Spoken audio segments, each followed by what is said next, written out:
My thoughts haven't changed at all. We have a 9% tax increase, and the question is, can taxpayers afford a 9% tax increase? I don't think they can. As I said here, what we didn't hear tonight is from those people that keep telling us we're going to lose our homes, we're going to have to move out of the county, we have to move out of the state because taxes are too high. We heard from 30 people tonight. There were about 140 people at the meeting at Chautauqua School last week. So we had 170 people in attendance out of 130,000 people in the county.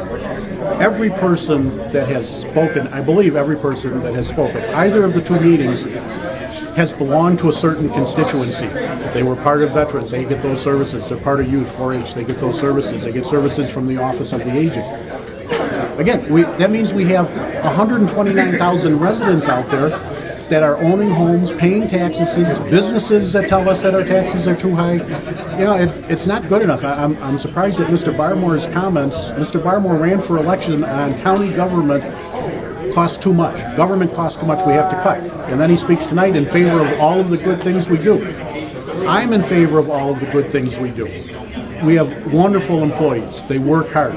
Veteran Services, our youth department, they have done a great job of submitting their budgets. They both came in with local share cuts. The issue is there are only so many areas of the budget that we can cut, and they're a part of it. And I really think that we have to cut. I do not think the taxpayers can afford a 9% increase in taxes. And again, you reiterated your comments that you had spoken to in the budget hearing, budget review process.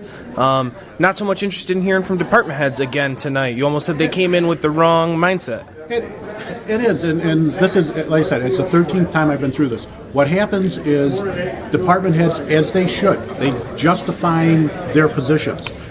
That isn't what we need to hear anymore in government. And, I find it very ironic.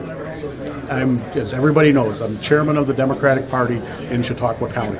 I stayed up last night watching the speeches from all over the country. The new senators, the Republicans, Florida, Kentucky. What do they all say?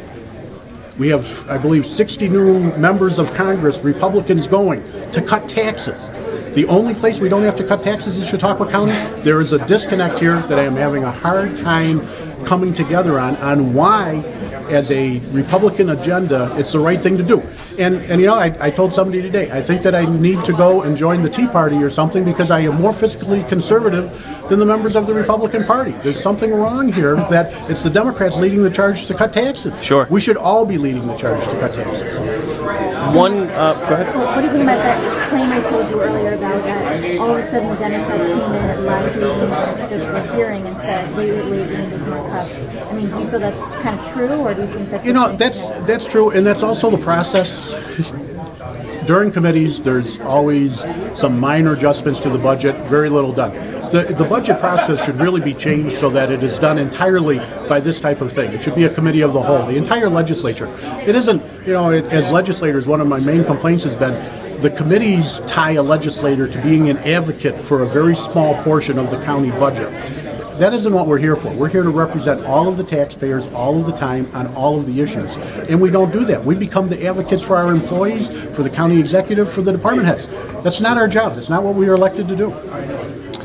And having a much longer knowledge of county history and the budget process than either Katie or I, this is not new in terms of government officials proposing to cut specific areas of the budget. I imagine in years past there have been cuts made. People have probably come in, cried that it's going to devastate them, their program, their particular. The sun always rises in Chautauqua County, and a lot of those programs are still going on. So I don't know if having a little bit lengthier of a knowledge of the county history, if you can speak to anything sort of to that effect. Well, that's a very true statement, and it really goes to what I said.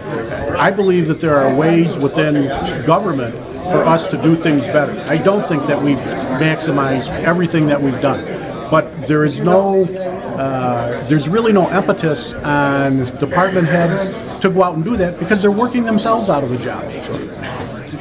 Again, I'm sorry, but that's what I hear. That's what I feel that this, not just this county, but this nation is crying for, is to get government out of our lives. And here we're going to spend, we spent 3 hours the other night. We're spending hours here again tonight about how can we get into people's lives more. And at the same time, every time that government steps into the life of a resident, they're also stepping into their into their pockets. And that's the bottom line. How often can we keep going back into their pockets?